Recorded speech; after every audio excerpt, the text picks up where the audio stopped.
नमस्कार बच्चों, कैसे हैं? ओके, तो चलिए हम लोग आज पढ़ने वाले हैं वाष्प दाब को प्रभावित करने वाले कारकों के लेक्चर नंबर 62 है।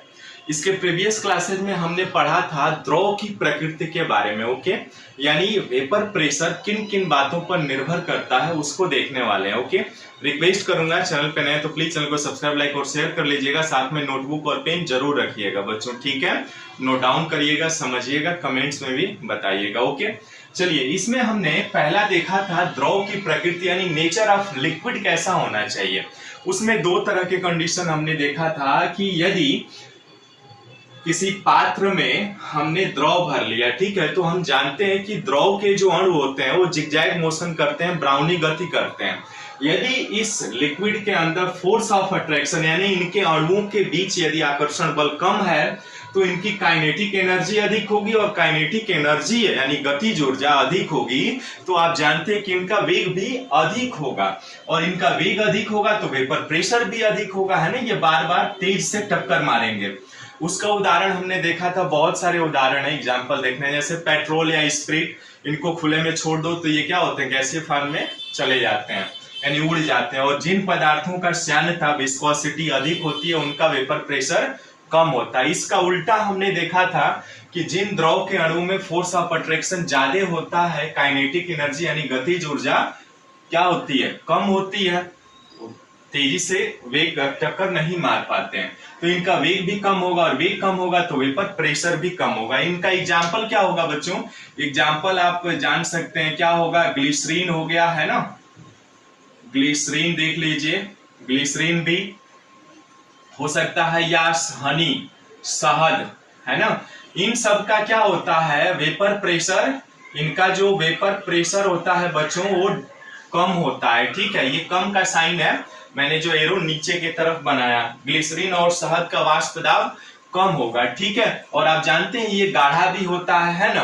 तो अब देखिए विस्कोसिटी से आप तुलना करेंगे तो श्यानता माने हम यहाँ पे इन माई पॉइंट ऑफ व्यू यहाँ के लिए हमने इसका समझा अर्थ है गाढ़ापन, यानी इनका वेपर प्रेशर क्या होगा, कम होता है, ठीक है? तो ये सारी चीजें हमने देख रखे थे प्रीवियस क्लासेज में, ठीक है? अब चलिए आज हम देखेंगे दूसरा क्या है कारक, ताप का प्रभाव, ठीक है? जो बच्चे नए हैं प्लेलिस्ट में वीडियो जो अवेलेबल है, लेक्चर्स हैं, आप वहां से देख लीजिएगा, ठीक है? तो चलिए दूसरा है, हम लोग पढ़ने वाले हैं आज क्या, दूसरा ताप का प्रभाव क्या होता है ना बच्चों? यानी ताप का प्रभाव कैसे इफेक्ट करता है किसको, वाष्प दाब को, है ना? तो देखिए दूसरा जो आपका फैक्टर्स है वो ताप का प्रभाव, यानी ताप के प्रभाव का क्या असर पड़ता है, इफेक्ट ऑफ टेम्परेचर, है ना? इफेक्ट ऑफ टेम्परेचर कैसे होता है ये सभी हम देखेंगे, ठीक है? और ये ध्यान से समझिएगा बच्चों, क्योंकि आगे जो लेक्चर्स आने वाले हैं ना उसमें राउल्ट का नियम इन्हीं सभी बातों पर निर्भर करेगा, ठीक है? तो जैसे मान लीजिए ताप का प्रभाव क्या होता है, ताप का प्रभाव जैसे मान लीजिए हमने किसी पात्र में, ठीक है, द्रव भर लिया, यहाँ पे ये द्रव का लेयर में बना दे रहा हूं और इसमें द्रव भर दे रहा हूं, है ना? द्रव, अब इसमें जब द्रव भर दिया आपने और किसी बर्नर की सहायता से आप इसको उष्मा देंगे, यदि क्यू उष्मा का डिनोशन है, ठीक है, उष्मा देते हैं तो आप जानते हैं जैसे ही उष्मा आप यानी बर्नर से इनको हीट करेंगे तो क्या होगा, इनके अणुओं को गतिज ऊर्जा मिलेगी, और गतिज ऊर्जा मिलेगी तो ये क्या होंगे, द्रव के स्वतंत्र तल पर तेजी से टक्कर मारेंगे, और तेजी से टक्कर मारेंगे यानी जल्दी से गैसियस स्टेट में चले जाएंगे, क्या होंगे, ये गैसियस स्टेट में चले जाएंगे बच्चों, है ना? गैसियस स्टेट, और गैसियस स्टेट में जाएंगे तो आप जानते हैं कि ऑब्वियस सी बात है कि इनका वेपर प्रेशर क्या होगा, अधिक होगा। यानी किसी भी द्रव को जैसे आप उष्मा देते हैं तो यदि टेम्परेचर आपने बढ़ाया तो उसका वेपर प्रेशर क्या होगा, हाई होता है। ये मेन बात है, यानी इनकी गतिज ऊर्जा अधिक हो जाती है बच्चों, तो इनका वाष्प दाब भी अधिक हो जाता है, ठीक है? समझ में आया? यानी पहला हमने देखा द्रव की प्रकृति कैसी होनी चाहिए, नेचर ऑफ लिक्विड। दूसरा हमने देखा इफेक्ट ऑफ टेम्परेचर क्या होता है ना? इफेक्ट ऑफ टेम्परेचर में हमने देखा कि टेम्परेचर को जैसे ही आप बढ़ाएंगे तो इनके अणुओं को जैसे ऊष्मीय ऊर्जा आप देंगे बर्नर की सहायता से तीन के अणुओं के बीच क्या होगी, एनर्जी मिलेगी, और एनर्जी मिलेंगे तो ये भाप में कन्वर्ट हो जाएंगे, यानी इनका वेपर प्रेशर अधिक होगा बच्चों। ठीक है, अब आइए देख लेते हैं बॉइलिंग पॉइंट, है ना। अच्छा, एक चीज और देख लेते हैं, जैसे तीसरा जो है इनका क्वथनांक, बॉइलिंग पॉइंट क्या होता है ना। बॉइलिंग पॉइंट, इसको हिंदी में कहते हैं क्वथनांक, है ना। तो ये तीसरी बात जो है इस पर इफेक्ट पड़ती है कि क्वथनांक कितना होता है वेपर, इनका बॉइलिंग पॉइंट किसका होता है, बॉइलिंग पॉइंट किस बात से निर्भर करता है बच्चों। ठीक है, तो यदि देखिए किसी भी पदार्थ का बॉइलिंग पॉइंट यदि कम है तो उसका वेपर प्रेशर क्या होगा, अधिक होगा ना, ऑब्वियस सी बात है, अधिक होगा, है ना।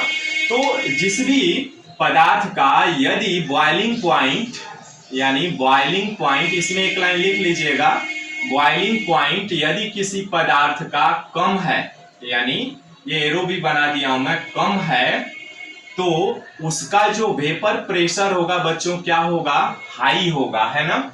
वेपर प्रेशर हाई होगा, बॉइलिंग पॉइंट कम होगा। यदि किसी भी पदार्थ द्रव का यदि बॉइलिंग पॉइंट कम है तो वेपर प्रेशर यानी वाष्प दाब क्या होगा, अधिक होगा, क्योंकि यदि बॉइलिंग पॉइंट अधिक होगा तो क्या होगा, तब तो दिक्कत हो जाएगी, है ना।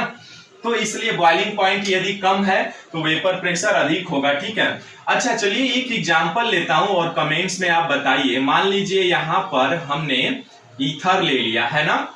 ईथर का फार्मूला पता है ना, अपने ऑर्गेनिक केमिस्ट्री में पढ़ा होगा, नहीं तो हम लोग पढ़ेंगे उसमें विस्तृत में। जैसे डाई मिथाइल मीथर CH3OCH3, है ना, ईथर का फार्मूला है।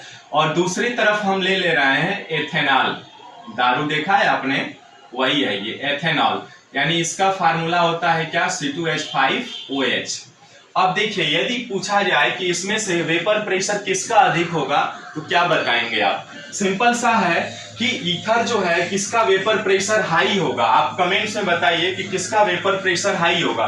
तो वेपर प्रेशर किसका हाई होगा, इस इन दोनों में, एथेनॉल और ईथर में, ईथर का होगा। क्यों होगा, क्योंकि यहाँ पे हाइड्रोजन बॉन्डिंग नहीं होती है ना, ये डाई मिथाइल है ना आपका ईथर, और यहाँ एथेनॉल है, एथेनॉल के अणुओं के बीच हाइड्रोजन बॉन्डिंग होती है ना, तो हाइड्रोजन बॉन्डिंग होती है, इसलिए इसमें क्या होगा, आपका ईथर का जो होगा ना बच्चों, वेपर प्रेशर अधिक होगा इसका, है ना। कमेंट्स में मिला लीजिएगा अपना आंसर, और इसका वेपर प्रेशर क्या होगा, कम होगा। ठीक है, तो इस तरह से बच्चों हमने अभी तक कारक, इनके प्रभावित करने वाले कारक क्या देखा, पहला देखा हमने द्रव की प्रकृति में, दूसरा ताप का प्रभाव में आज हमने सीखा, और तीसरा बॉइलिंग पॉइंट होता है। ठीक है, नेक्स्ट वीडियोज में हम और भी चीजें सीखने वाले हैं जो वाष्प दाब को प्रभावित करने वाले कारक ही होंगे, और उसके बाद से हम राउल्ट का नियम पढ़ने वाले। Okay, thanks for watching this video, नमस्कार।